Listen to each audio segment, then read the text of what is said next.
Are you a brave learner? It has taken me way too long to pick this very popular homeschooling book up and read it. But I finally finished the last pages and I wanted to chat about it with you all today. But first, have you read this? Because if you have, I really want to hear from you.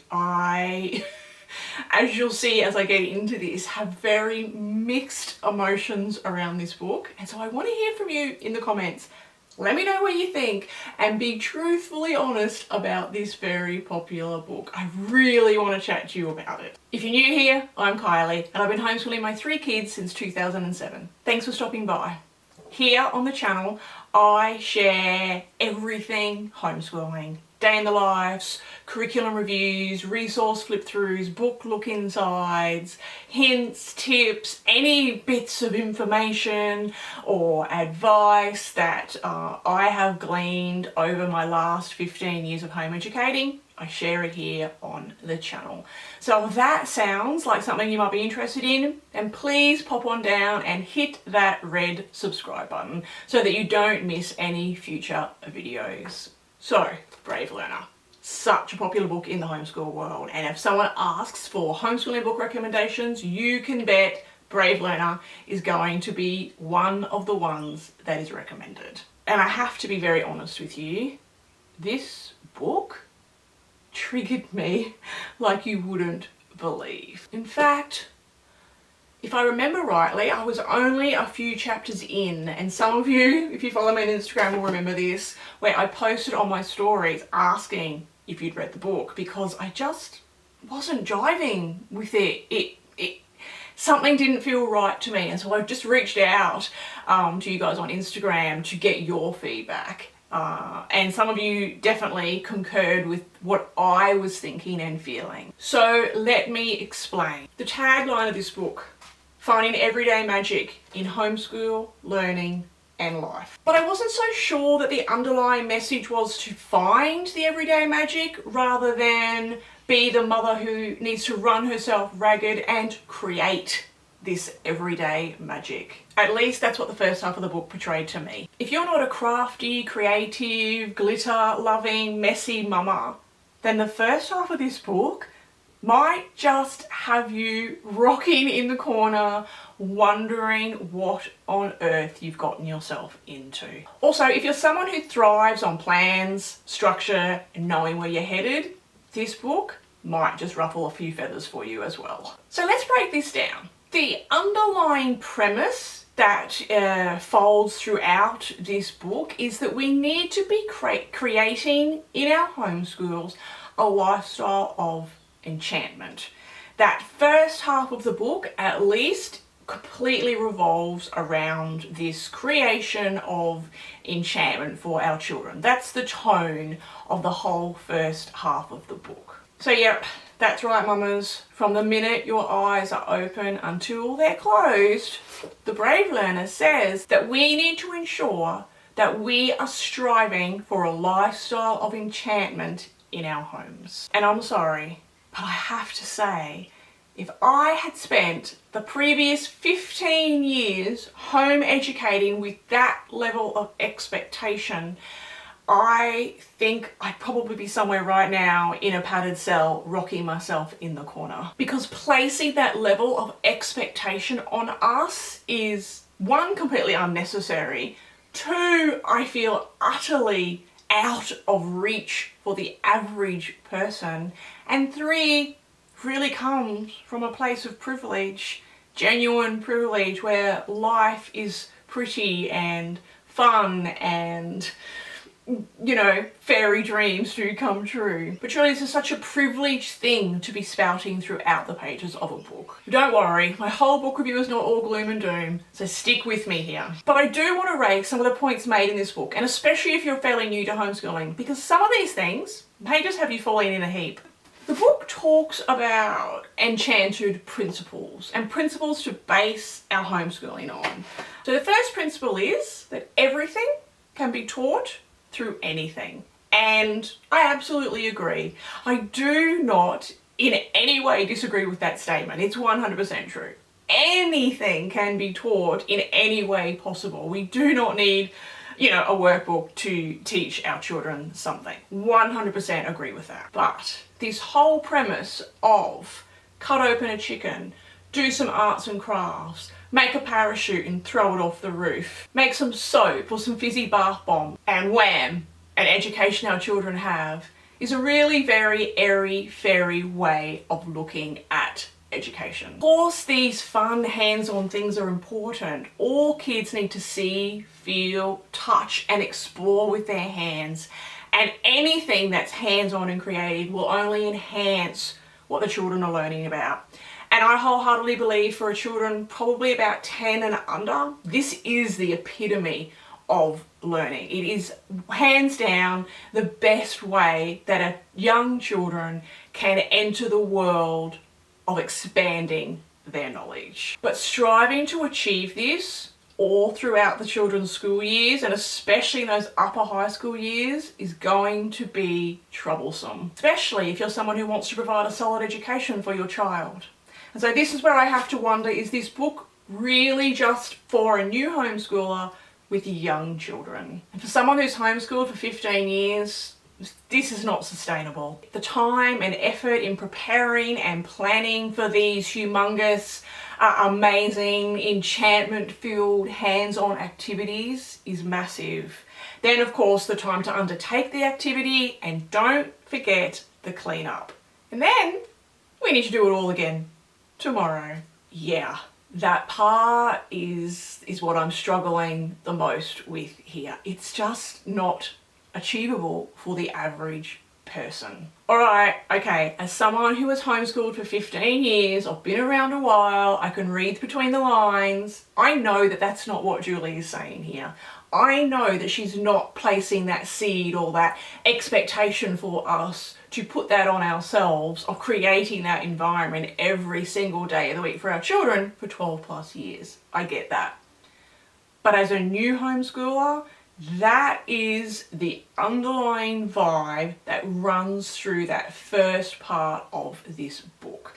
I really needed to point that out, because putting yourself in that place that I need to make everything amazing is so much pressure, and it doesn't need to be that way. So I'm kind of covering the questions that I've raised with this book first before I get to the juicy good bits that I loved about this book, and there were a lot of them. There are a lot of things that I absolutely loved about this book. But something that raised a little question for me was the fact that she talks a lot about self-directed learning and unschooling and the praises of all of that, but then goes on to say that that is not how they are in their home, that they're not an unschooling family. So it makes me question what did occur in this home. How were the days structured? And little stories are given, but it's very easy to build a picture in one's mind of how someone's day goes based on one paragraph story, out of years of stories that could be told. So that just led me to question, I guess, a little bit as to exactly what was that underlying philosophy in their home. However, there were some really lovely, really genuine, heartfelt stories that Julie shared. And one of them that definitely struck a chord with me was the feeling of being bullied by homeschool philosophies and never really feeling good enough, or never really feeling like we're doing it right when we're following a certain brand of homeschooling or a certain philosophy or style of homeschooling. Because when a new homeschooler enters the world and our eyes are opened up to all these different methods and styles and philosophies, it can be a really overwhelming thing. I just want to homeschool my child. What, and now I have to understand all these different philosophies? And as someone who has been attacked in certain online groups for asking the wrong question or not doing things the right way, I completely resonated with that point. And so I think what she was trying to say is trying to pigeonhole yourself into a philosophy because you feel drawn to it or because it feels right for you, as opposed to working with and learning with your children and what their needs, wants and desires are, can be a bit of a recipe for disaster. So it's really about striking that balance between the vision that you have for your homeschool, your actual children, where they flourish and learn best, and trying to mesh those two together as best you can through lots and lots of trial and error. But one thing that I absolutely 100% agree with is that if you as the parent are not excited about what you're doing, how on earth can we expect the kids to be excited about it? And this quote from the book is actually something that I've carried with me for years, even though I'd never read the book. And it says, why should I use a curriculum that bores me so much and that I don't even have the patience to read the instructions? When I personally came to that realization that, oh my goodness, I can't even open this book myself, how on earth am I expecting my children to want to jump in and love this program? So if you can take that we as the parent, as the guide, as the adult educator in the space, we need to be excited about this. And if we're excited about this, then our excitement will hopefully bubble over and create some level of excitement in our children. What I absolutely adore about this book is the way that Julie has us reframing how we look at education. And she writes a story about her son and his involvement in playing chess. And I'd love to take a moment to read it to you. If you're someone that struggles with, my kids are doing too much of that and not enough of that, just for a moment, allow these words of Julie's to wash over you and soak into you without any other preconceived ideas. So this is page 84, chess. My fourth child, third son, Liam, loves to play chess. He's been playing since he was 5 years old. His older brothers and dad are excellent chess players as well. In fact, they built a 3D chessboard. On our family vacation to Italy, the first thing the men in the family purchased was a chess set, and they played every night. Liam took his fascination with chess to a whole other level. He read books about chess, he played online, and he joined the local public high school team. By senior year, he was ranked first board, the top chess player in his school. Chess taught my boys strategy and the mathematics of gaming, probabilities and estimation, cause and effect, practice, practice, practice. Over and over, chess makes players rethink their best thoughts. Think about that. You give your best thought to the game and someone outthinks you. You must return and think again. By now, you're probably wishing your kids played chess.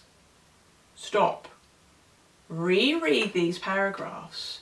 Change the word chess to online games. That's right. Everything I wrote about chess was also true about online gaming in my family. I think that's really poignant.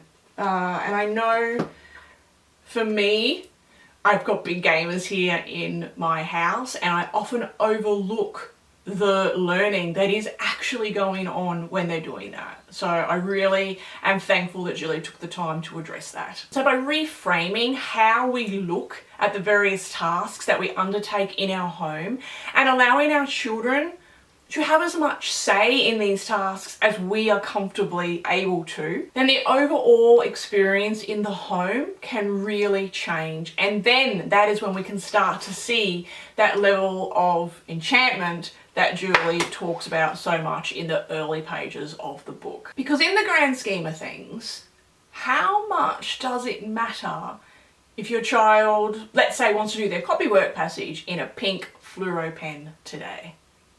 In the grand scheme of things, how much does that really matter? That is a question that I have tried to ask myself on a daily basis whilst home educating. How much does this really matter? Julie points out several times in the book that we parents need to get to a place of seeing all activities as equal, not valuing one particular activity over another, or not seeing something as more important over another. And this is an area that I have worked very, very hard on over the years. And I feel pretty comfortable that I've gotten to that place now where I'm okay with that. And I see the genuine value to not place things on a rung of importance of where things should sit. Socializing with friends versus a maths lesson versus a drama workshop are all even keeled here because they all provide a level of growth, a level of education, a way to push ourselves in some way, shape or form. They all have merit.